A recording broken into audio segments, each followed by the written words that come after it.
అనగనగా ఒక రాజ్యంలో మహారాజు ఉండేవాడు. ఆ మహారాజుకి 7 కొడుకులు. ఆ 7 రాజకుమారులు ఒకరోజు వేటకు వెళ్ళి 7 చేపలను తీసుకువచ్చారు. ఆ 7 చేపలను ఎండబెడితే అందులో ఒక చేప ఎండలేదు.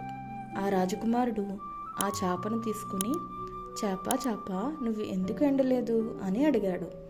దానికి ఆ చేప, నాకు గడ్డి అడ్డొచ్చింది, అందుకే ఎండలేదు అని చెప్పింది. నువ్వు ఎందుకు అడ్డొచ్చావు అని చెప్పి గడ్డిని అడిగాడు.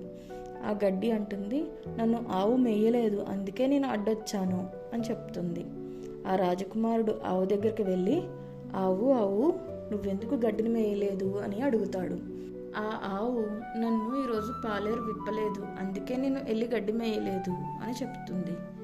ఆ రాజకుమారుడు ఆ పాలేరు దగ్గరికి వెళ్ళి, పాలేరు నువ్వెందుకు ఆవును విప్పలేదు అని అడుగుతాడు.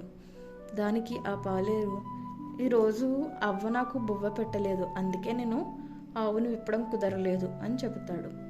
ఆ రాజకుమారుడు ఆ అవ్వ దగ్గరికి వెళ్ళి, అవ్వ నువ్వెందుకు పాలేరుకి అన్నం పెట్టలేదు అని అడుగుతాడు. ఆ అవ్వ ఆ రాజకుమారుడితో, నా మనవడు ఉదయం నుంచి ఏడుస్తున్నాడు, అందుకే నేను వంట చేయలేదు, అందుకే బువ్వ పెట్టలేదు అని చెప్తుంది. ఆ రాజకుమారుడు ఆ పిల్లాడి దగ్గరికి వెళ్ళి, నువ్వెందుకు ఏడుస్తున్నావు అని అడుగుతాడు. దానికి ఆ పిల్లాడు, నన్ను చీమ కుట్టింది, అందుకే నేను ఏడుస్తున్నాను అని చెప్తాడు. అప్పుడు ఆ రాజకుమారుడు ఆ చీమ దగ్గరికి వెళ్ళి, చీమ నువ్వెందుకు ఆ పిల్లవాడిని కుట్టావు అని రాజకుమారుడు అడుగుతాడు. దానికి ఆ చీమ, నా పుట్టలో వేలు పెట్టాడు, అందుకే నేను కుట్టాను అని చెప్పింది. ఆ మాట విన్న రాజకుమారుడు నవ్వుకుంటాడు.